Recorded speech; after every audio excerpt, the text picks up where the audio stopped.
बीते 5 दिनों में दिल्ली में जबरदस्त हंगामा देखने को मिल रहा है। एक तरफ नीट पेपर लीक को लेकर सोनम वांगचुक जंतर मंतर पर धरना दे रहे थे, अनशन कर रहे थे। उन्हें दिल्ली पुलिस के जवान सादी वर्दी में उठाकर ले जाते हैं, अस्पताल में उन्हें भर्ती कराया जाता है। उसके बाद फिर 20 जुलाई को ऐसा हंगामा देखने को मिलता है जब जंतर मंतर पर कॉकरोच जनता पार्टी ने जो आह्वान किया था कि चलकर हमें संसद मार्च करना है, उस दौरान जबरदस्त लाठीचार्ज किया गया, कई सारे छात्रों को चोटें आई और उससे एक ऐसा माहौल बना जिससे सरकार दबाव में आने लगी। पहले अनुमान था कि भीड़ आएगी 1000, 2000, 3000, 4000 की संख्या में, लेकिन भीड़ उससे कहीं ज्यादा संख्या में आई और जो वीडियोज, जो फोटोज निकलकर सामने आई लाठीचार्ज के दौरान की, उससे देश भर में छात्रों के अंदर काफी गुस्सा देखने को मिल रहा है। इंस्टाग्राम और एक्स की दुनिया पूरी उन वीडियोज, फोटोज से पटी हुई है। हर कोई यही चर्चा कर रहा है कि आखिर दिल्ली पुलिस का रवैया ऐसा क्यों रहा, सरकार ऐसा क्यों कर रही है। इसके अलावा धर्मेंद्र प्रधान के इस्तीफे को लेकर अगले ही दिन यानी 21 जुलाई को दिल्ली में एक और बड़ी घटना देखने को मिली। प्रधानमंत्री आवास के बाहर अचानक राहुल गांधी अपने नेताओं की फौज लेकर पहुंच गए। कांग्रेस अध्यक्ष मल्लिकार्जुन खड़गे, केरल के मुख्यमंत्री, कर्नाटक के मुख्यमंत्री, देश के और कई राज्यों के बड़े नेता वहां पर डेरा डाल दिए। उनका कहना था कि जब तक धर्मेंद्र प्रधान इस्तीफा नहीं देंगे वो वहां से नहीं हटेंगे। हालांकि 2-3 घंटे बाद ही दिल्ली पुलिस ने कार्रवाई करते हुए उन्हें वहां से हटा दिया। राहुल गांधी को जबरदस्ती पुलिस के जवान उठाकर ले गए और वो जो तस्वीरें थी राहुल गांधी को उठाकर ले जाने वाली, वो भी काफी ज्यादा मीडिया में चर्चा का केंद्र बनी, चर्चा का विषय रही। और इसके अलावा संसद में भी काफी हंगामा देखने को मिला है। अखिलेश यादव ने कहा है कि आप छात्रों को ऐसे पीट नहीं सकते। राहुल गांधी ने एक प्रेस कॉन्फ्रेंस करके कहा है कि धर्मेंद्र प्रधान को तो जाना ही पड़ेगा। इन सभी घटनाक्रमों को देखते हुए सियासी जानकार ये दावा कर रहे हैं कि बीते 12 सालों में नरेंद्र मोदी सरकार पहली बार इतने दबाव में है। क्या सच में धर्मेंद्र प्रधान का इस्तीफा ले ही लिया जाएगा, जो पहले कभी नहीं हुआ? दबाव में जब नरेंद्र मोदी सरकार कभी नहीं आई पिछले 12 सालों में। एक इस्तीफा छोड़ दें, मीटू मूवमेंट के दौरान जब लगा था एमजे अकबर के ऊपर आरोप, तब उन्होंने इस्तीफा दिया था, बाकी कोई इस्तीफा नहीं हुआ है दबाव में। क्या अब दबाव में इस्तीफा हो जाएगा? सरकार इस सबसे कैसे निपटने वाली है? और जो छात्रों के अंदर गुस्सा देखने को मिल रहा है, जो कट्टर भाजपाई हुआ करते थे वो भी इस वक्त गुस्से में हैं, उससे सरकार उसका सामना कैसे करने वाली है, इन सब चीजों पर आज हम बात करेंगे। तर्कश में हमारे साथ इस बातचीत में दो बेहद ही खास मेहमान जुड़ रहे हैं जिनका मैं आपसे परिचय करवा देता हूं। हमारे साथ शेखर कुमार जी ज्वाइन कर रहे हैं, जो राजनीतिक विश्लेषक हैं। इसके अलावा राहुल तालान जी भी हमारे साथ जुड़ रहे हैं, वो भी राजनीतिक विश्लेषक हैं। सबसे पहले शेखर जी के पास चलते हैं। सर, आपका क्या मानना है, पिछले 5 दिनों में जो कुछ हो रहा है आप देख ही रहे हैं। सरकार की ओर से पहले यह कहा गया कि हम बातचीत नहीं करेंगे, अघोषित तौर पर यही था, लेकिन बाद में जेपी नड्डा ने बुलाया था सीजेपी के 2 प्रवक्ताओं को। राहुल गांधी से मिलने जितेंद्र सिंह गए थे, लेकिन बात बन नहीं रही। इस्तीफे के नीचे ना तो कॉकरोच जनता पार्टी कुछ मानेगी, ना कांग्रेस कुछ मानेगी। देखिए, ऐसा है, इस पूरे मामले की जो शुरुआत हुई, सरकार बहुत ही या तो कंफ्यूज्ड है या बेवकूफ बना रही है। क्योंकि सरकार ने सबसे पहले सोनम वांगचुक को आतंकवादी कहा, 170 दिन उनको जेल में रखा, उसके बाद बिना शर्त रिहा कर दिया कि नहीं ये तो बहुत अच्छे आदमी है। फिर जैसे वो प्रोटेस्ट पे बैठे तो कहा गया दहशतगर्दों की बी टीम है। अगर बी टीम थी तो गृह मंत्री को तुरंत एक्शन लेके सबको अरेस्ट करना था, नहीं किया। जो इनका मुद्दा था, उस मुद्दे पर 20 तारीख तक कोई भी व्यक्ति बात करने नहीं गया, और जब सरकार की तरफ से कोई संवाद नहीं था, उसके बाद इन्होंने सोनम वांगचुक को जिस तरीके से किडनैप किया।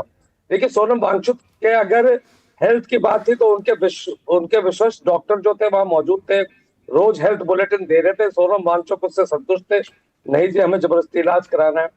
उसके बाद जब वो प्रोटेस्ट और बढ़ गया, आपने क्या करा, आपको वार्ता नहीं करनी थी तो नहीं करते। आपने किस दिन करी? 20 तारीख को।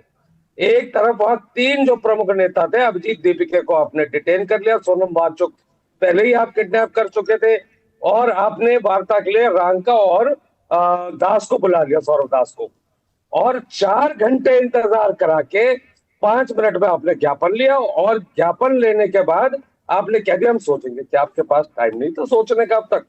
और ऐसे में इतने सारे छात्रों को वहां नेतृत्व विहीन छोड़कर उन निहत्थे छात्रों पर जिस तरीके से दिल्ली पुलिस और भाजपा और संघ के कार्यकर्ताओं ने पिटाई करी है, क्योंकि मैं आपको एक बात बताऊं, इसमें ये बहुत महत्वपूर्ण पहलू है। मैं पेशे से वकील हूं। दिल्ली पुलिस का एक उनका जो यूनिफॉर्म कोड होता है, अगर आप ऑन ड्यूटी हैं आपको नेम प्लेट लगाना मैंडेटरी है। और जो दिल्ली पुलिस मैनुअल ये भी कहता है आपको पूरी यूनिफॉर्म में रहना है। अगर वहां पर वो पुलिस वाले होते तो यूनिफॉर्म में नहीं थे तो अब तक दिल्ली पुलिस कमिश्नर उन पर कार्रवाई करते। आपने कहीं आज तक सुना कि किसी एक भी पुलिस वाले पर कार्रवाई हुई? वो इसलिए नहीं हो रही क्योंकि पुलिस के थे ही नहीं, वो भाजपा और संघ के कार्यकर्ता थे। दे वर नॉट पुलिस पर्सनल। अगर होते तो उन पर कार्रवाई होती। तो इस तरीके से पैलेट गश्त चलाई गई, छात्राओं के प्राइवेट पार्ट्स पर डंडा मारता वो क्या कहते हैं एसएचओ उनका नितिन राठी, एक एडिशनल डीसीपी एक महिला को थप्पड़ मार रहा है, एक लड़की कोमा में पड़ी है। जिस तरीके से पुलिस कर सकती थी और संघी और भाजपा के कार्यकर्ता जो कर सकते थे, छात्रों से उन्होंने सब दुश्मनी निकाली है। क्योंकि इस पर इनके पास कोई लॉजिकल जवाब नहीं है कि 20 तारीख को अगर आपने बात करी तो आप 19 को क्यों नहीं कर सकते थे। और मुद्दा क्या था, धर्मेंद्र प्रधान का इस्तीफा ही तो मांगा था, कोई बहुत बड़ी चीज। और अगर धर्मेंद्र प्रधान लगातार उसमें फेल हो रहे हैं, पिछली बार जो एनटीए का जो हेड था आपने 2024 के लीग के बाद उसको प्रमोशन करके उड़ीसा के मुख्यमंत्री का ओएसडी बना दिया। आप तो यही कर रहे हैं कि जो एक सिंडिकेट चल रहा है वो चलाने वाले आप ही हैं। आपको धर्मेंद्र प्रधान, प्रधानमंत्री खुद को प्रधान सेवक कहते हैं। जब वो सेवक है तो क्या धर्मेंद्र प्रधान सेवक नहीं है? सेवा नहीं दे पा रहे देश की जनता को तो ऐसे सेवक को हटाने में क्या परेशानी है? लेकिन राजनाथ सिंह कहते हैं इस सरकार में इस्तीफा नहीं होता क्योंकि हम कहने के सेवक हैं, हमारी तानाशाही चलेगी। और ये सिर्फ एक प्रयोग था। प्रयोग किस बात का था? कि पूरे देश को दिखाना कि हम जब तानाशाही चलाएंगे डंडे के जोर पे चलाएंगे। और यहाँ के जो स्टूडेंट्स हैं, यहाँ की यूनिवर्सिटीज है, उसके बारे में इस सरकार का क्या विचार है। जो पेपर लीक तो करवाते हैं पर प्रधानमंत्री का कि डिग्री आज तक नहीं लीक होने दी। आज पीएम केयर फंड के जो भी उसका अकाउंट्स है वो आज तक नहीं लीक होने दिए। 2021 से राम मंदिर में जो चढ़ावा चोरी हो रही उसकी कोई जानकारी लंपट राय ने नहीं लीक होने दी। तो ये सरकार ऐसी है कि छात्र 30 जिंदगियां गई है साहब, छोटे छोटे बच्चे, उनको आपने ऐसे मुकदमे बना रहे। और ये जो मुकदमे बन रहे दिल्ली पुलिस का, जो उसके बाद वक्तव्य आ रहा है कि एक एक आदमी को हम उनका डिजिटल वो करेंगे और सब पर मुकदमा बनाएंगे। अरे आपको पुलिस वाले नहीं दिख रहे या वो संघी है? आप मान रहे हैं इस बात को कि वो संघी और भाजपाई है? अरे तब भी तो आप कार्रवाई करेंगे। उनकी शक्लें आपके सामने, उन पर इन्वेस्टिगेशन क्यों नहीं हो रही? और इसमें जो छात्रों पर आरोप लग रहा है कि छात्र वॉलेंट हुए, तो वहां तो देखिए हिंसा करते हुए 3 लोग दिखे। कोई अकेला पत्थर फेंक रहा है सिविल यूनिफॉर्म में, कोई पुलिस के प्रोटेक्शन में सिविल यूनिफॉर्म में डंडे चला रहा था, उसको कहा गया तो सिविल यूनिफॉर्म में पुलिस वाला है। तीसरा जो पुलिस वाले जो यूनिफॉर्म में कर रहे थे।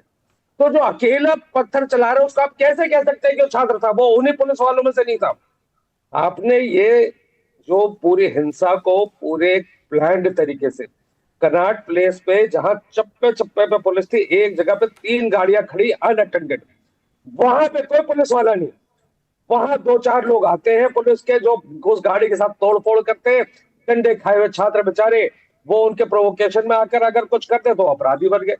आप तो छात्रों को अपराधी बनाने का काम कर रहे हैं। आपके पास कोई भी कंक्रीट मुद्दे पर आप काम नहीं करना चाहते। शिक्षा से आपकी दुश्मनी है, यूनिवर्सिटी से आपकी दुश्मनी है।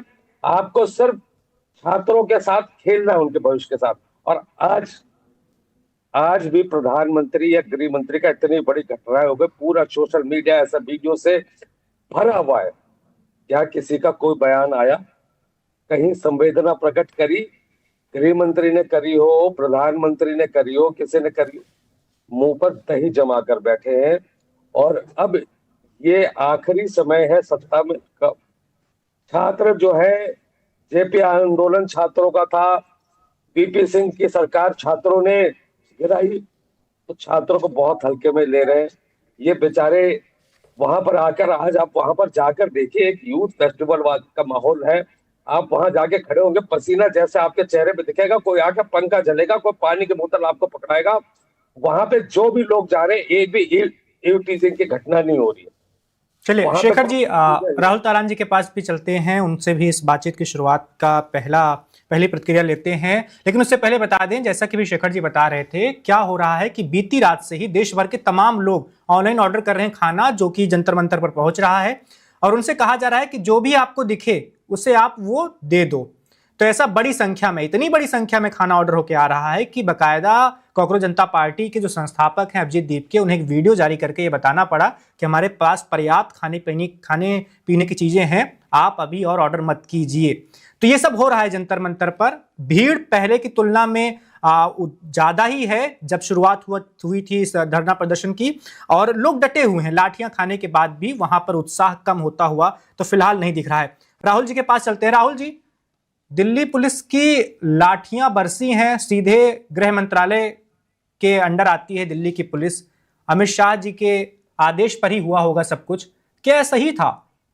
बच्चियों को मारा गया है, छात्रों को मारा गया है, ऐसे ऐसे वीडियो आ रहे हैं। देश में गुस्सा तो काफी है इसे लेकर।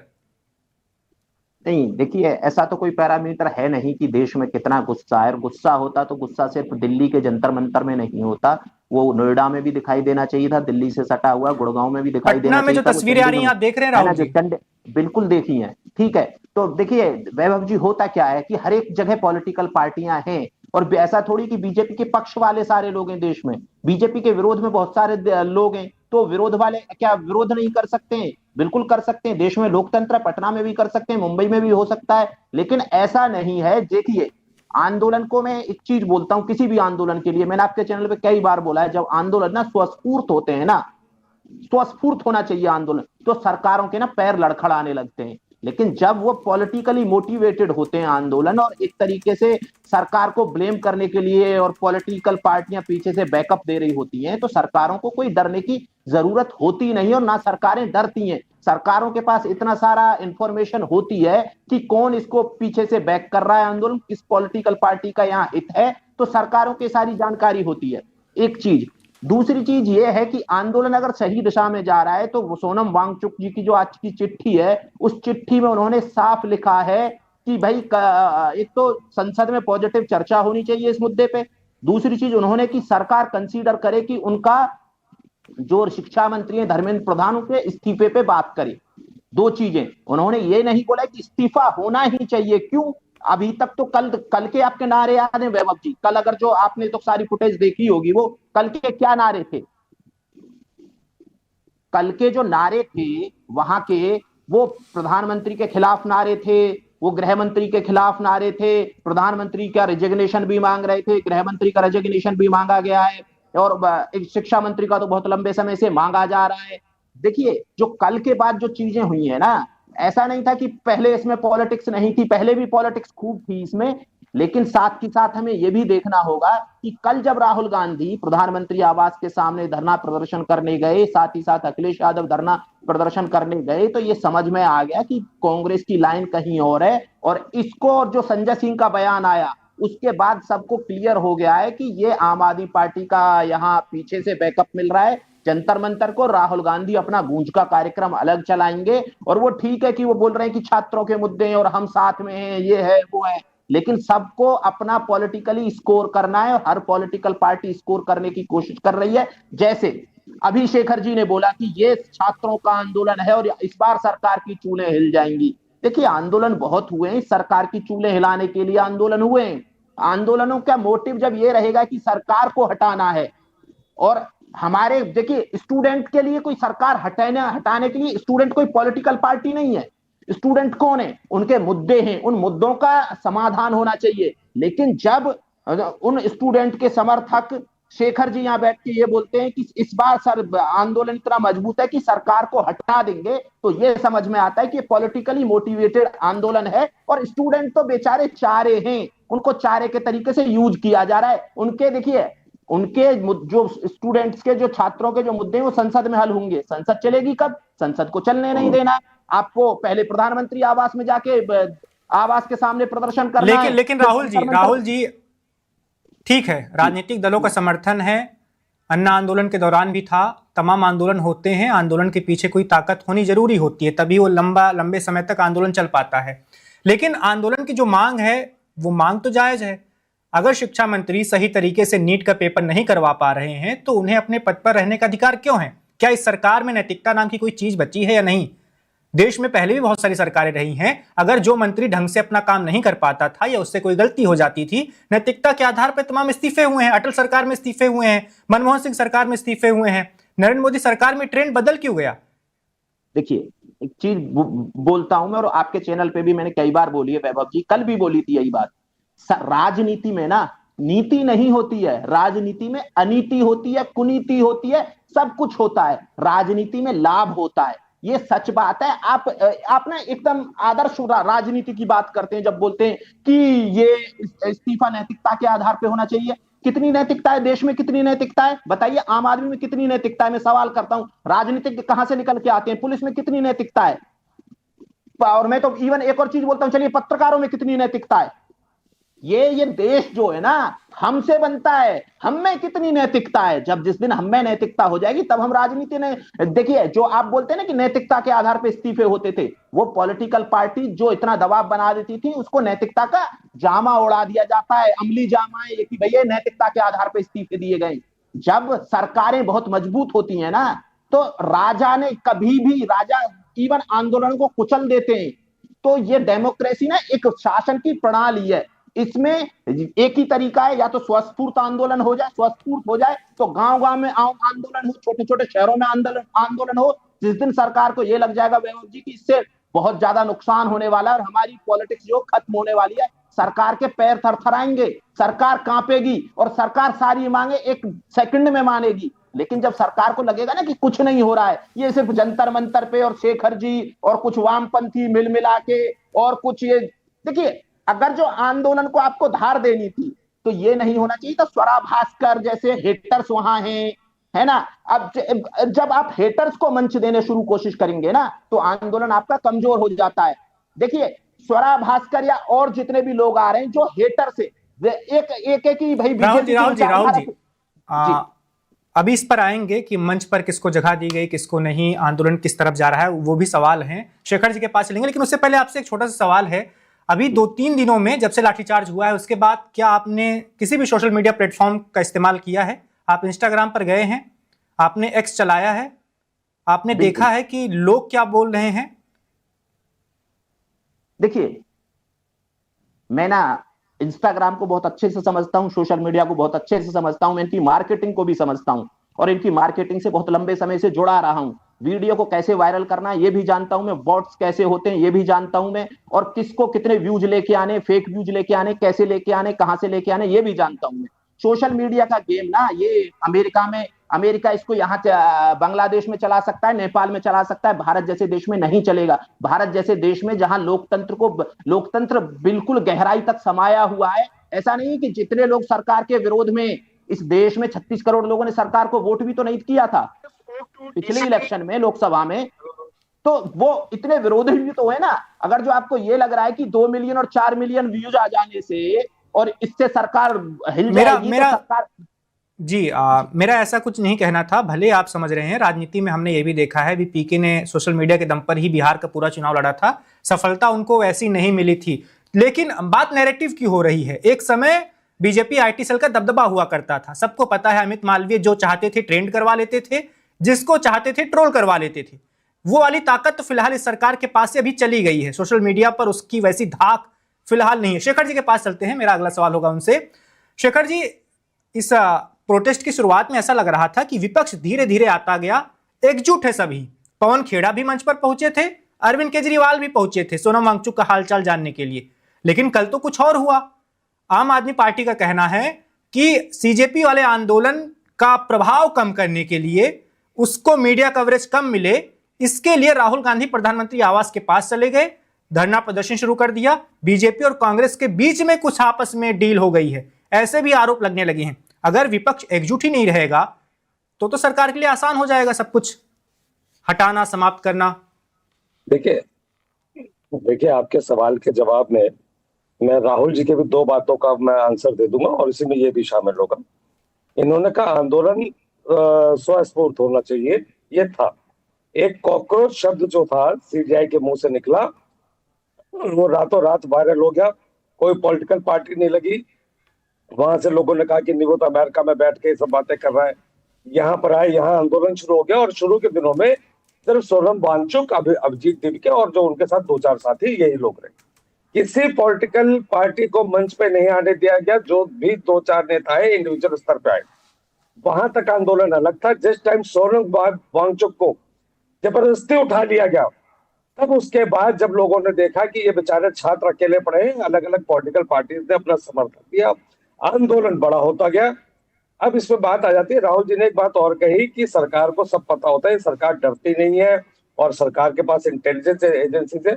यहाँ देखिए, मैं एक डर की बात बताता हूँ, ये बड़ा स्टेप बाय स्टेप है, जिसमें कल वाली घटना जो है वो फाइनल स्टेप है। अभी कुछ दिनों पहले ही संसद में हमें स्पीकर ओम बिरला जी ने बताया कि महिला सांसद, कई सारी महिला सांसद प्रधानमंत्री पर हमला करने वाली थी, उनकी सुरक्षा को खतरा था, इसलिए उनको सदन में आने से मना कर दिया गया। अच्छा, वो क्यों हमला करना चाहती थी, इसका कोई कारण शायद प्रधानमंत्री जानते होंगे, क्या बात हुई क्या नहीं। खैर, सुरक्षा का खतरा आ गया। उसके बाद 20 तारीख को निहत्थे बच्चे बच्चियां जब वो संसद की तरफ चले तो न्यूज चैनल्स पे हेडलाइन आ गई, प्रधानमंत्री की सुरक्षा को खतरा हो गया, उनको सुरक्षित तरीके से बैकडोर से निकाला गया। अरे, वो निहत्थे जो है छात्र छात्राएं, उनसे प्रधानमंत्री को खतरा हो गया। कल क्या हुआ कि राहुल गांधी वहां पर पहुंचे, लीडर ऑफ अपोजिशन। वो अगर धरना करने पहुंचे यानी किसी बात का रोष है। अगर वो प्रधानमंत्री के घर गए तो प्रधानमंत्री को तो कहना चाहिए, अरे आप मेरे घर तक आए, कोई रोष है, आइए चाय पीजिए हमारे साथ बैठकर और बताइए क्या प्रॉब्लम है आपको, मैं आपको अपना पक्ष समझा देता हूँ। लेकिन शायद चाय पत्ती खत्म हो गई थी या दूध खत्म हो गया होगा प्रधानमंत्री आवास में, उन्होंने किसी और को भेज दिया और फिर बीजेपी नेताओं ने कहा कि प्रधानमंत्री की सुरक्षा को खतरा है। तो मेरा तो ये कहना है कि होम्योपैथिक में जेल्सीमियम, एकोनाइट और एक अर्जेंटम नाइट्रिकम, ये 3 दवाएं हैं। अगर प्रधानमंत्री और भाजपा के नेता सुबह शाम इनका सेवन करें तो डर और घबराहट उसका कम हो जाएगा। अब आ जाते हैं बात आम आदमी पार्टी और कांग्रेस की, कि जो आम आदमी पार्टी एक बात कह रही है कि नहीं ये तो छात्र की गूंज अलग चला रहे हैं और ये सिर्फ उसका बेनिफिट लेना चाहते हैं। मैं कहता हूं कोई भी हो, कोई भी पत्रकार अगर कवर कर रहा है तो उसको कहा जा सकता है आप टीआरपी के लिए कर रहे, लेकिन किसी तरीके से अगर इन बेचारे छात्रों की आवाज अगर पहुंच रही ना पहुंचे, उससे राहुल गांधी को क्या फायदा होता है, कांग्रेस को क्या होता है, आम आदमी पार्टी को क्या होता है, समाजवादी को क्या होता है। अरे, प्रधानमंत्री को तो सबसे बड़ा फायदा लेने का मौका था कि जैसे सोनम वांगचुक बैठे, आप 2 दिन के अंदर कहते मैं खुद आकर बैठूंगा, बताओ क्या समस्या है। धर्मेंद्र प्रधान को हटा के दूसरा मंत्री ले आते। लेकिन इसी पे शेखर की जी, बात थी ना। देखिए, ये सरकार संवाद से डरती है, ये सरकार संवाद नहीं करना चाहती। और ये चाहे जिस तरीके से अगर कांग्रेस आम आदमी पार्टी अलग अलग दिशाओं में जाकर इस आंदोलन की अगर बात कर रही है, अभिजीत दिव्य के अलग दिशा में, हर दिशा में जानी चाहिए आवाज। ये देश के बच्चे हैं, ये हमारे घर के बच्चे हैं, ये पढ़ने वाले बच्चे हैं, इनको पीटा जा रहा है। यहाँ तो मंदिर चोरी का चढ़ावा चोरी के पैसे से अपने बच्चों को तो विदेश में पढ़ा लेंगे, हमारे बच्चे यहाँ जाके पैलेट गन खाएंगे, उनको इस तरीके से उन बच्चों को छातियों में मारा जाएगा। सर, हम एडिशनल डीसीपी एसएचओ इस तरीके के ऑफिसर, इसलिए इन्होंने पढ़ाई करी है। ये किसके आदेश पे हुआ? और सरकार का पूरा मौन समर्थन है इस पर। सरकार इन मॉलेस्टर्स को पूरा समर्थन दे रही है। एक आपने किसी मंत्री की आवाज सुनी, एक पुलिस अधिकारी की आवाज सुनी इनके खिलाफ? नहीं है। ये कीड़े मकोड़े, ये कॉकरोच है तो ये है, कॉकरोच आपने बनाया है, इसलिए इसको कॉकरोच जनता पार्टी नाम दिया गया है। हंस रहे थे ना, कॉकरोच के लिए हिट लाएंगे। ये सरकार रियलाइज करा रही है इस देश के बच्चों को कि ये हो तुम कॉकरोच, तुम वाकई कॉकरोच हो। जी चलिए राहुल जी के पास, राहुल जी जी के पास चलते हैं। राहुल जी, मेरा सवाल आपसे ये है कि कांग्रेस पार्टी के बहुत सारे ऐसे नेता भी हैं जिन्हें कॉकरोच जनता पार्टी को लेकर जिनके मन में कुछ आशंकाएं हैं। उनका ये कहना है कि जब राहुल गांधी प्रदर्शन करने के लिए गए, धरना देने के लिए गए, तो उन्हें तो तुरंत उठा लिया गया, 2-3 घंटे में ही पुलिस ने खाली करवा लिया सब। यही काम अभिजीत दीपके के साथ भी सरकार कर सकती थी। सरकार ने ना सिर्फ उन्हें इजाजत दी शुरू से ही जंतर मंतर पर प्रदर्शन करने की, बकायदा उन्हें जगह दी गई, उनका कहना है कि हो सकता है कॉकरोच जनता पार्टी के पीछे भी सरकार का कुछ ऐसी मंशा हो कि इसके जरिए राहुल गांधी के प्रभाव को कम किया जाए, वो जो कि गूंज कार्यक्रम जो कर रहे हैं। इसके अलावा लोगों का यह भी कहना है कि राम मंदिर चंदा चोरी वाला विवाद जब चरम पर पहुंच गया था, देश भर में उसकी चर्चा हो रही थी, ऐसे वक्त में ही यह सब शुरू हो गया। इससे सरकार को चंदा चोरी वाले मामले में जो किरकिरी हो रही थी उससे बचने का भी थोड़ा बहुत मौका मिल गया। देखिए वैभव जी, कहने के लिए तो कुछ भी कहा जा सकता है, ऐसा थोड़ी कहने वाले रोके जा सकते हैं। कहने वाले तो प्रधानमंत्री को गाली भी देते हैं, यूपी के मुख्यमंत्री को गाली देते हैं, गृह मंत्री को गाली देते हैं। कोई रोक रहा है क्या? कोई इमरजेंसी लगी हुई है क्या? दे रहे हैं जो दे रहे हैं। ये तो एक तरीके से वो है कि भाई आप एक तरीके से सोच लीजिए कि भाई ये हो सकता है क्या? बिल्कुल हो सकता है अगर जो आपको लग रहा है। लेकिन एक तो एलओपी, राहुल गांधी बहुत बड़े नेता इस देश के एलओपी हैं। अगर जो प्रधानमंत्री के आवास पे बैठते हैं, जाके धरने पे बैठते हैं, तो ये बहुत बड़ी बात हो जाती है। और ये छोटी मोटी बात नहीं थी वहां उनको। जी राहुल जी, बात रखिए अपनी। देखिए बात कर सकते हैं। डेमोक्रेसी में बात करने के लिए पक्ष विपक्ष के लिए संसद है और संसद चलेगी, वहां बात होगी। ऐसा थोड़ी नीट पे बात नहीं होगी। राम मंदिर का मुद्दा नहीं उठाएगा विपक्ष, राम मंदिर का वहां भी उठेगा। लेकिन सवाल यह है कि जब मणिपुर पे चर्चा की बात होती थी, जब मणिपुर पे चर्चा हुई तो राहुल गांधी सदन में नहीं थे, वॉकआउट कर गई पूरी की पूरी कांग्रेस। सवाल यह है कि जिम्मेदारी कितनी है और जिस नैतिकता की बात करते हैं कि वो नैतिकता होनी चाहिए थी क्या? ठीक है, नैतिकता आप में नहीं है तो जिम्मेदारी तो होनी चाहिए थी, क्योंकि आपने ही मांग की थी कि मणिपुर पे चर्चा कर चाहिए हमको, और जब चर्चा हो रही थी तो आपने वॉकआउट करके। और मैं ये भी कह रहा हूं, आपके चैनल पे मैंने कल बहुत सारी चीजें कही थी और जो आज सच साबित हुई है वैभव जी। अब फिर कह रहा हूं एक और चीज कि जब चर्चा होगी ना नीट पे, तो कांग्रेस हो हल्ला करके निकल जाएगी। कांग्रेस चर्चा करेगी ही नहीं, कांग्रेस चर्चा चाहती ही नहीं है। जब इस देश का संसद चलता है तो ऐसे मुद्दे लगातार आ रहे हैं, और जब संसद की कार्रवाई शुरू होती है तो यही इंटरप्शन चलता रहता है, लगातार चलता रहता है। और अभी 3-4 दिन विपक्ष का कहना है कि चर्चा हो, चर्चा के साथ जवाबदेही भी तय हो। अच्छा एक बात बताइए, क्या जब संसद में चर्चा होगी तो जवाबदेही तय नहीं होगी? ये कैसे? पहले चर्चा तो करिए, जवाबदेही तब आती है। आप चर्चा ना करके आप एक सरकार को जो चुन के आई है उसको बंधक बनाने की कोशिश कर रहे हैं आंदोलन के थ्रू। देखिए यही 2000 जब अन्ना आंदोलन हुआ था तो कांग्रेस के बहुत सारे इस्तीफे हुए थे। कोई भी पॉलिटिकल पार्टी ना पुराने एक्सपीरियंस से सीखती है कि कांग्रेस कैसे बिखर गई थी उसके बाद। तो बीजेपी को पता है, आपने बोला कि एमजे अकबर का मीटू में हुआ था, वो मीटू में बस एक ही हुआ है, बाकी यहाँ किसान इतने दिन बैठ के चले गए, कोई हुआ इस्तीफा हुआ या और बस वो बीजेपी अभी तक सिर्फ 2 बार बैकफुट पे आई है, वो भी किसान के मुद्दे पे। देखिए एक तो आई है भूमि अधिग्रहण बिल पे वापस लिया बीजेपी ने, और दूसरा किसान बिल वापस लिए। तो सवाल ये है कि जब ये लगता है कि इससे वोट का नुकसान होने वाला है तो बीजेपी बैकफुट पे चली जाएगी। लेकिन जब तक ये नहीं लगेगा कि वोट का नुकसान होने वाला है, और वोट का नुकसान ऐसे नहीं होगा कि स्वरा भास्कर आके मंच पे कुछ बोल के चली जाएं और वो साउथ इंडिया के एक्टर आके कुछ बोल के चले जाएं। जो देखिए ये 2 विचारधारा है, बीजेपी राइटिस्ट आइडियोलॉजी वाली पार्टी है, लेकिन जब उनके हेटर्स को आप जगह देंगे तो जो उनके समर्थक है ना वो और मजबूती से इंटैक्ट होते हैं। सवाल यह है कि आप उनके ऐसा होता हुआ मुझे नहीं दिख रहा राहुल जी। मेरे जानकारी में, मेरे जानने वालों में बहुत सारे ऐसे लोग हैं जिन्हें मैं कह सकता हूं कि वो भाजपा के एक तरह से कट्टर समर्थक हैं। वो भाजपा को पिछले कई चुनाव में वोट देते आए हैं, खुलकर बात करते हैं।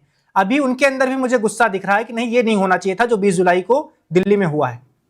देखिए ये गुस्सा तब पता चलेगा जब इलेक्शन होंगे, यूपी इलेक्शन होंगे, पंजाब इलेक्शन होंगे, उत्तराखंड इलेक्शन होंगे। अगर जो बीजेपी को यहां से साफ कर देते हैं आप, तो माना जाएगा गुस्सा है देश में। अगर जो बीजेपी यहां रिपीट होके आती है तो कोई गुस्सा नहीं है। देखिए गुस्से को आप कैसे दिखाएंगे किसी सरकार के खिलाफ? तात्कालिक गुस्सा मुझे भी हो सकता है, नीट लीक हुआ मुझे भी गुस्सा था, मैंने भी सरकार को कितनी बार घेरा है, वो तात्कालिक गुस्से हैं। लेकिन जब मुझे पता चलता है कि स्वरा भास्कर आ गई हैं और स्वरा भास्कर को पीड़ा हुई है, तो फिर मुझे पता चलता है नहीं भाई, ये तो वामपंथियों का सारा रचा रचा है प्रपंच है, इससे तो निकलना होगा। तो ये जो वामपंथी जो जेएनयू में सिमट के रह गए, एक ही आइलैंड रह गया है वामपंथियों के पास, जेएनयू, बाकी सब जगह से खत्म हो गए। तो वो आइलैंड वाले ना वहां देखा है कि कैसे 20 दिन की जब 20 दिन उनकी भूख हड़ताल हो गई, सोनम वांगचुक की, तो उनके चेहरे पे दिखाई दे रहा था कि वो कितने पीड़ित हैं, भूख हड़ताल को कैसे झेल रहे हैं। वहीं 20 दिन से उनके बगल में बैठे हुए लोगों के चेहरे पे अभी भी चमक है, वो कोई आयशा की लीडर हैं, ये हैं वो हैं। तो ये इस देश को बेवकूफ बनाने के वो बहुत लंबे समय से तरीके, कोई उमर खालिद को आजाद कराना चाहता है, कोई शरजील इमाम की जमानत चाहता है, कोई सनातन के खिलाफ गाली दे रहा है, कोई कह रहा है कि नाम रहेगा अल्लाह का और आजादी आजादी, ब्राह्मणवाद से आजादी आजादी। ये हो क्या रहा है? अगर जो आपका पिन पॉइंट आंदोलन था तो बस वो पिन पॉइंट रहना चाहिए था। ये नहीं हो सकता है कि आप बोले सनातन को गाली देंगे, फिर दूसरे दिन आप शरजील इमाम की जमानत की बात कर देंगे, खालिद उमर की जमानत की बात करेंगे और सारे के सारे एजेंडा वहां लाके थोप देंगे। तो ये देश इतना बेवकूफ नहीं है इस देश के। अच्छा, एक और बात बता रहा हूं मैं आपको, जो आपके जानने वाले हैं उनसे बोलिएगा कि वो शरजील इमाम की जमानत की बात की गई थी, वो बोल रहा था कि नॉर्थ ईस्ट को काट देंगे भारत से, और उमर खालिद की जमानत की बात की गई थी। और तब पूछिएगा उनसे कि अब किसको वोट करेंगे और कितने नाराज हैं। मैं भी नाराज हूं, ऐसा नहीं है कि नीट, ये इस देश के छात्रों के साथ धोखा है, नीट लीक हुआ है, लेकिन जब आंदोलन छात्रों का रहना चाहिए था, पॉलिटिकल पार्टीज का आंदोलन नहीं बनना चाहिए था। शेखर जी के पास चलते हैं। पॉलिटिकल पार्टीज के लिए संसद है, वहां जाके चर्चा करिए, सरकार को घेरिए, सरकार को शर्मिंदा करिए संसद में, और वहां आपकी कार्रवाई रिकॉर्ड होगी। लेकिन वहां तो आप शर्मिंदा कर नहीं पाते हैं, आप सड़कों पे आ जाते हैं, इस देश को बेवकूफ बनाने की कोशिश कर रहे हैं, एजेंडा थोपने की कोशिश कर रहे हैं इस देश पे। ये देश कभी भी आपके एजेंडे को स्वीकार नहीं करेगा, ये वामपंथी एजेंडा नहीं चलेगा। वामपंथी पॉलिटिक्स भारत से खत्म हो चुकी है, इसको मान लेना चाहिए और ये समझ लेना चाहिए कि दोबारा कभी भी रिवाइव नहीं करेगी वामपंथी पॉलिटिक्स। चलिए शेखर जी के पास चलते हैं। जी शेखर जी। देखिए, सौरभ भास्कर का 17 बार इन्होंने नाम ले दिया। सौरभ भास्कर ने इस देश का क्या नुकसान किया, कौन से आतंकवादी है, इन्होंने ये नहीं बताया। इन्होंने ये कहा कि हम ये राइट विंग वाली पार्टी है बीजेपी और लेफ्ट विंगर्स खत्म हो चुके हैं। तो मैं आपको एक बात बता दूं कि ये देश वो है जहां सुभाष चंद्र बोस की आजाद हिंद फौज और भगत सिंह की नौजवान सभा में दोनों जगह कोई व्यक्ति जो मुस्लिम लीग, आरएसएस और हिंदू महासभा का सदस्य था उसका प्रवेश प्रतिबंधित था। इनको लेफ्ट ओरिएंटेड माना जाता था और इनके बीच में खूब कॉन्फ्लिक्ट रहा। ये इनको देशद्रोही मानते थे सुभाष चंद्र बोस जैसे लोग। ये देश को ये बांटने वाले। अच्छा, इन्होंने अभी एक बात कही कि वहां पे बड़े जी सनातन का विरोध हो रहा है। क्या सनातन का क्या विरोध हो गया? कुणाल कामरे ने कह दिया जी सीता के पति राम का नाम ले दिया और कह दिया कि नीता के पति का काम कर रहे हैं और गीता के पति को किडनैप कर रहे हैं, गीतांजलि के पति को, सोनम वांगचुक को। अब इसमें अपमान का है? मुझे एक बात राहुल तालान ये समझा दे। दूसरी बात कि कह रहे जी ये अल्लाह का वो होगा, नाम होगा। तो अल्लाह का नाम तो गांधी जी पूरे देश को जब पढ़ा रहे थे, रघुपति राघव राजा राम ईश्वर अल्लाह तेरो नाम, तो ये लोग तो कहीं गए हुए थे दंगा करने, है ना, देश बंटवाने गए हुए थे। वो ऐसे नहीं है, अल्लाह का नाम बस को भी लीजिए ना, साथ में बोलिए बस नाम रहेगा अल्लाह का, है ना। शेखर जी के पीछे किसी की मूर्ति होगी, उनका नहीं रहेगा। बता रहा हूँ आपको, मैं बताता हूँ। ये जो फैज मोहम्मद फैज थे, ये पाकिस्तान के शायर थे। ये डिक्टेटर जो जिया-उल-हक था उसके खिलाफ लिखी गई थी। अच्छा, ये जो अल्लाह जो है ना, ये उर्दू में, देख पाकिस्तान में थे तो उर्दू में ही है। अब जब उर्दू में है, उर्दू में आप भगवान के लिए कोई शब्द बता दीजिए उर्दू का अल्लाह के अलावा, क्या क्या शब्द है? अगर भगवान का कोई जिक्र करेगा, आज हम कहते हैं ओ माय गॉड, तो इसका यह मतलब नहीं कि मैं अपने रिलीजन छोड़ के मैं क्रिश्चियन गॉड को फॉलो करूं। व्हेन वी से माय गॉड, तो मैं अपने भगवान की बात कह रहा हूं, भगवान को इंग्लिश में कह रहा हूं। अगर उर्दू में कोई भगवान की बात करेगा तो अल्लाह ही कहेगा। आप, और ये कविताएं हैं, देखिए कविताओं में प्रतीकात्मक एक शब्द होता है। प्रतीकात्मक का यही मतलब होता है जिसके कुछ प्रतीकों को लेकर अपनी बात कन्वे करी जाए। लेकिन इतने पढ़े लिखे जो होते हैं ना, ये संघी भाजपाई होते नहीं है। इन्हें पढ़ाई लिखाई से, यूनिवर्सिटी से सख्त दुश्मनी है, इसलिए उसको कहते हैं अजी सनातन खतरे में आ गया। अच्छा, राम मंदिर में मैं कह रहा हूं सुनिए, राहुल जी पहले सुनिए। सनातन आपको तब नहीं खतरे में आया जब कानून को धता बताकर, जब 5 तारीख को चोरी हुई, वो 5 तारीख को खबर लगी लंपट राय को, और यहाँ पर वो 6 तारीख को प्रेस कॉन्फ्रेंस करके कह रहे कोई उल्लेखनीय घटना नहीं हुई। सरकार कह रही वो एक स्वायत्त संस्था है, हमारे कंट्रोल में नहीं। उसका जनरल सेक्रेटरी, तो जनरल सेक्रेटरी पे तुरंत एफआईआर क्यों नहीं होनी चाहिए?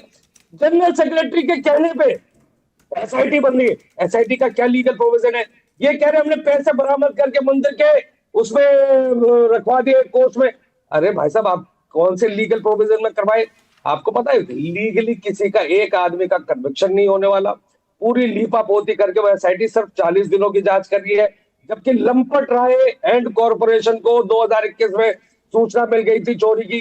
सारा पैसा भाजपा का मुख्यालय बनेगा, संघ का मुख्यालय बनेगा। लंपट राय मुंह ना खोल दे और ये सारे संघी नेता जेल न चले जाए, भाजपा नेता जेल न चले जाए, इसलिए लंपट राय को बचा के रखा। तब इनकी कोई आत्मा आहत नहीं हो रही, ये सनातन आहत नहीं हो रहा। ये तो जीव के भगवान है बलराम, ये तो कृष्णों के भगवान है, ये तो भाजपा के भगवान राम है जो 2014 में उंगली पकड़ के मोदी जी लाए। पुराने वालों को ये नहीं मानते, इनके तो अलग ही इन्होंने भगवान बना दिए। अरे सनातन की बात कर रहे हैं कि उस मंच पे ये हो रहा है, उस मंच पे सनातन में बताया, सनातन में बच्चों के साथ कौन निर्दयता करता था, कस करता था। कस ने जब भगवान कृष्ण का पाल रूप था तब उसने करा। हिरण्यकश्यप करता था प्रहलाद के साथ, और नरेंद्र मोदी, अमित शाह, धर्मेंद्र प्रधान ये कर रहे हैं आज के लोगों के साथ। यही कर रहे, यही कंस हिरण्यकश्यप यही है, यही लोग हैं। तब आप सब आपकी भावना हाथ है, नहीं भावना हाथ नहीं होगी, हो गया। अभी देखिए आपके चेहरे की जो शांति है ना, इतने बच्चों के साथ जो निर्ममता, जो बर्बरता हो रही है, ये जो चेहरे पे आपकी शांति है, पूरा देश आज, पूरा वन इंडिया के जो दर्शक है ना, वो आप जैसे राइट विंगर सनातनियों को सनातन समझना चाहते हैं कि हाथ खून से रंगे बच्चों के। लेकिन उसके बाद भी मतलब बहस वही करनी है कि जी हमारा सनातन हाथ हो गया। स्वरा भास्कर उस 2014 वाली जो आजादी दिला रही थी, क्या नाम है, कंगना रनौत, वो तो सनातनी है जी। वो सनातनी जिसको ना इतिहास का पता, ना भूगोल का पता, जिसको ना अपना पता, ना कुछ पता। लेकिन स्वरा भास्कर आ गई तो जी हमारी भावनाएं याद हो गई। क्या कहते हैं स्वरा भास्कर ने? और आप और जो भी नाम ले रहे थे, कौन सा आदमी कन्विक्टेड हो गया? आपने जो आरोप लगाए अब तक ट्रायल करवा पाए आपकी सरकार है? आप गृह मंत्री से क्यों नहीं जवाब मांगते? अरे गृह मंत्री से जवाब क्यों नहीं मांगते? मैं पूछ रहा हूँ, हुआ नहीं होगा या नहीं होगा आपका? नहीं नहीं साहब, ऐसे कैसे होगा? अभी तो आपने वो तो मुख्यमंत्री चुने हुए, वो जेल भिजवा दिए। अब मैं भी बोल दूं, वो जेल भिजवा दिए। आपने माफी मांगी नहीं? मांगी आपकी सरकार ने? अरे आपकी सरकार ने नहीं मांगी क्योंकि तानाशाही है, सिर्फ तानाशाही है। अरे भाजपा में नंबर 3 कौन सा बचा है? तो 2 आदमियों की पार्टी है, 2 गुजरातियों। चलिए शेखर जी राहुल जी, आखिरी के सवाल की ओर आगे बढ़ते। राहुल जी आपके पास आते हैं, आगे क्या होने वाला है आपके हिसाब से राहुल जी? देखिए आगे जो सोनम वांगचुक जी ने चिट्ठी लिख दी, अपनी 3 मांगे बता दी। हमारी 3 मांगे ये है, सरकार उनमें से क्या 1-2 मांग को मानेगी और यहाँ सोनम वांगचुक जी अपना अनशन तोड़ेंगे, अनशन तोड़ते ही आंदोलन खत्म है और कांग्रेस अपना संसद में 4-5 दिन और काम करेगी। अभी यही कांग्रेस थोड़ा हो हल्ला मचाएगी, फिर संसद में जाएगी, संसद सत्र खत्म हो जाएगा। फिर संसद सत्र खत्म हो जाएगा तो कांग्रेस के मुद्दे भी खत्म हो जाते हैं। फिर कांग्रेस के कार्यकर्ता आपको कहीं सड़कों पे दिखाई नहीं देंगे, आम आदमी पार्टी के कार्यकर्ता कहीं सड़कों पे दिखाई नहीं देंगे। अब फिर आम आदमी पार्टी और कांग्रेस में लड़ाई होगी पंजाब के लिए, पंजाब की लड़ाई होने वाली है और दोनों एक दूसरे के खिलाफ तलवारें निकालेंगे। और वो बोल रहे थे कि वो डिक्टेटरशिप के खिलाफ लिखी थी फैज मोहम्मद फैज ने। भारत में कोई डिक्टेटरशिप नहीं है। जब वो फैज मोहम्मद फैज जब ये बोलता है ना कि नाम रहे, बस नाम रहेगा अल्लाह का, तो वो ये कहता है कि इसके अलावा कोई नहीं है, अल्लाह के अलावा राम नहीं एग्जिस्ट करते। और इस्लाम यही कहता है कि कोई एग्जिस्ट नहीं करता है, अल्लाह के अलावा कुछ नहीं है दुनिया में, अल्लाह ही रहेगा। तो बात यहाँ है शेखर जी, आप उसको अपने ठीक है बुद्धिमत्ता से इधर उधर घुमाने की कोशिश कर रहे हैं, लेकिन ये देश इतना बेवकूफ नहीं है कि और कि वो जो पर्शियन में अल्लाह या अरेबिक में अल्लाह को उर्दू का वर्ड समझ ले। उर्दू या पर्शियन में खुदा बोलते हैं, है ना, और तो वो खुदा पर्शियन का वर्ड है। और जो भी पर्शियन की जो उर्दू है वो थोड़ा पर्शियन से ली गई है और अल्लाह अरेबिक वर्ड है, उर्दू से कोई लेना देना नहीं है अल्लाह का। उर्दू भारत में जन्मी हुई भाषा है, तो उस हिसाब से आप देखेंगे तो ये जो आप जो उस पर लीपापोती करने की कोशिश कर रहे हैं तो इसकी जरूरत नहीं है। ये देश उर्दू के जो वर्ड है ना उनको अच्छे से समझता है। फैज मोहम्मद फैज को भी सब पढ़ता है, ये मोहम्मद इकबाल को भी पढ़ता है। बस आपको गलत फहमी ये है कि राइट विंगर से ना पढ़ते नहीं है, आपको ये गलत फहमी है। आपको लगता है कि लेफ्ट लिबरल ही बस पढ़ने का ठेका तो लेफ्ट लिबरल ने ले रखा है। मैं स्वरा भास्कर का नाम इसलिए लिया, आपको बता देता हूं, पॉलिटिक्स में ना सदा संवाद की जगह होनी चाहिए और हेटर्स ना जगह नहीं छोड़ते हैं। तो कन्हैया कुमार हो गए, या फिर स्वरा भास्कर हो गई, ये राइटिस्ट से हेट करने वाले लोग हैं, ये हेटर्स हैं, ये राइटिस्ट से हेट करते हैं। तो इसीलिए जब आप इनको बुलाएंगे तो आप समझ लीजिए कि राइट विंगर या राष्ट्रवादी आपको कभी भी समर्थन नहीं देंगे, चाहे वो अभिजीत दीपिके हो या राहुल गांधी हो या कोई और भी हो, कोई भी आंदोलन हो। जिस दिन आपके लेफ्ट की अल्ट्रा विंग आपके पास आएगी आंदोलन के लिए और हेटर्स आ जाएंगे जो राइट विंगर से नफरत करते हैं, राष्ट्रवाद से नफरत करते हैं, तो समझ लीजिए उस दिन आपका आंदोलन मर गया है, और आंदोलन मरा ही हुआ है। मैं एक और चीज बोल रहा हूं कि ये आंदोलन में दम नहीं था वैभव जी, ये 20 तारीख के बाद दम पड़ा है। 20 तारीख के बाद क्यों पड़ा है दम? इसलिए पड़ा है क्योंकि उस दिन पॉलिटिकल पार्टियों ने पहले ही बोल रखा था कि भाई हम संसद को ये इनके समर्थन में प्रदर्शन करेंगे, ये करेंगे, वो करेंगे, और उसके साथ साथ इन्होंने इधर बोल रखा था कि मार्च करेंगे, संसद तक मार्च करेंगे। तो ये मिला जुला संयुक्त प्रयास था, पूरे विपक्ष का संयुक्त प्रयास था, तब ये हुआ है। और आप बोल रहे थे वैभव जी की सिर्फ और सिर्फ वो पीटे गए, मैं अभी भी वीडियो देख रहा हूं कि आरएएफ के जवान को कैसे मार रहे हैं, कम से कम 50 लोग घेर के, 100 लोग होंगे, लठ से, कोई हाथ से, कोई कुछ मार रहा है, कोई कुछ मार रहा है। ऐसा वो होना चाहिए कि भाई सबकी तरफ नजरें इनायत होनी चाहिए एक पत्रकार की कि भैया हाँ पत्रकार भी तो पीटे गए ना, पीटे गए या नहीं पीटे बिल्कुल गए? सब वीडियो सबने देखी है किस तरह से तो कई सारे पत्रकार प्रतिष्ठित पीटे न्यूज गए। चैनलों के रिपोर्टर्स और के साथ अच्छा, मारपीट एक की बात गई है। बताइए, जी मैं कह रहा हूं जब पत्रकार पीटे जा रहे हैं, आरएएफ के जवान पीटे जा रहे हैं, तो फिर आप ये सोच रहे हैं कि भैया कॉकरोच से कोई कुछ ना कहे, उनको संसद तक मार्च करने बात दिया किसी जाए। को कुछ कहने की नहीं है, मारपीट होनी ही नहीं चाहिए, बात ये है, तो ये नौबत ही नहीं आनी चाहिए थी हिंसा की। कानून सरकार का काम और पुलिस का काम है कानून व्यवस्था बनाए रखना। अगर जो कोई उस कानून व्यवस्था में चुनौती पैदा करेगा, वो कोई भी सही, वो किसान सही, वो नौजवान सही, वो छात्र सही, वो राहुल तालान सही, वो वैभव मिश्रा सही, वो शेखर कुमार सही, पुलिस का काम है कानून व्यवस्था बनाए रखना, तो कानून व्यवस्था बनाएगी अगर जो हम चुनौती पैदा करेंगे। तो अगर जो हम चुनौती पैदा नहीं कर रहे हैं, अगर जो हम नहीं, तो पुलिस हमको कुछ नहीं कहेगी। चलिए एक आखिरी टिप्पणी ले लेते हैं शेखर जी के पास। जी शेखर जी। देखिए, इन्होंने बहुत अच्छी बात कही, पत्रकारों की जो बात उठाई और कानून वाली बात उठाई। लल्लन टॉप का आतंकवादी पत्रकार पुलिस के सामने शादी वर्दी में एक आदमी से मार रहा है। अभिनव पांडे पत्रकार जो आतंकवादी है, पत्रकार नहीं आतंकवादी है, उसको पुलिस की वर्दी में पुलिस के वाले के सामने शादी वर्दी आदमी मारता है। संदेश जैसा आतंकवादी, ये सारे तो आतंकवादी है ना। पुलिस तो कानून व्यवस्था संभलवा रही थी शादी वर्दी वाले से, तो ये पत्रकारों का इन्होंने ये हाल करवाया है पूरे देश का। और जो राष्ट्रवाद की बात कर रहे थे ना, जब कोई राइट विंगर राष्ट्रवाद शब्द निकालता है ना, उस शब्द का तब घुटने लगता है, क्योंकि गांधी जी, भगत सिंह, सुभाष चंद्र बोस, वो सावरकर से और हिंदू महासभा और क्या कहते हैं आरएसएस, इनसे नफरत करते थे, इनके कभी नजदीक नहीं गए। और ये जो राष्ट्रवाद के नाम पे ढकोसले करने वाले गोडसेवादी सावरकर, माफी वीर सावरकरवादी है, इन्होंने देश के टुकड़े कराए अपने भाई जिन्ना के साथ मिलकर। तो ये राष्ट्रवाद की क्या बात करेंगे और देश को क्या सिखाएंगे जो गांधी, सुभाष चंद्र बोस और भगत सिंह का देश है। ये आपकी बातों में ना अब आगे आने वाला नहीं है। लोग पढ़ लिख रहे हैं और आपके इन कृत्यों से देश को पता लग रही है आपकी सच्चाई कि देश बांटने वाले आप थे। सबसे पहले टू नेशन थ्योरी देने वाले आपके राजनीतिक पुरोधा। अच्छा, शर्जील इमाम इनोसेंट, आप तो वकील हैं, ये बताइए शर्जील इमाम इनोसेंट है या नहीं? ये जो बोल रहा था नोट ईस्ट को यहाँ से काट सकते हैं, बताइए शर्जील इमाम इनोसेंट है ना आपके हिसाब से? तो नहीं जवाब सुन लीजिए। हाँ बताइए। शर्जील इमाम आपके हिसाब से आतंकवादी है ना? अरे सुनिए, आप तो हेमंत सोरेन और इसको भी बता रहे थे, क्या कहते हैं, बताइए टेररिस्ट है या नहीं है, इनोसेंट है या नहीं है, ट्रायल क्यों नहीं शुरू करवा पाए? मुझे बताइए ना, टेररिस्ट है या इनोसेंट है? टेररिस्ट है या इनोसेंट है, बताइए। चलिए राहुल जी, शेखर जी, एक लाइन में जवाब। अगर वो आतंकवादी है तो उसका ट्रायल नहीं फिनिश करवा पाया, जांच करके सबूत भी नहीं दे पाया, फाइल नहीं हो रही न उमर खालिद के केस में, न शर्जील, आप आतंकवादियों के साथ दे रहे हो। ये क्या क्या आप जवाब दीजिए, क्यों ये मंत्री काम नहीं कर पा रहा? मुझे ना कोई जवाब नहीं। अरे सुन लीजिए,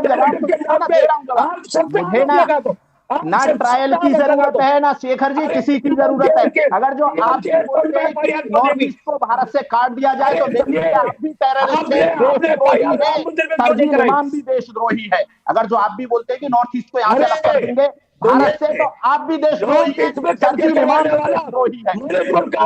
चलिए शेखर जी, राहुल जी, समय की कमी है, समय की कमी है सर। चारों में अचानक से धुंधलापन हो जाता है। शेखर किसी दिन शर्जील इमाम पर भी बात कर लेंगे। पीछे और भगत सिंह की किताबें पढ़िए। शेखर जी, राहुल जी, आप दोनों को बहुत शुक्रिया, वन इंडिया के साथ आप जुड़े, आपने इस बातचीत में हिस्सा लिया, अपनी बातें रखी। तो फिलहाल आंदोलन की धार और कितनी तेज होने वाली है, कांग्रेस पार्टी का अगला कदम क्या होने वाला है। राहुल गांधी कह रहे हैं कि इस्तीफे के नीचे कोई बात नहीं मानी जाएगी। सीजेपी यानी कांग्रेस जनता पार्टी क्या कुछ करने वाली है, सब कुछ भविष्य में पता चल पाएगा।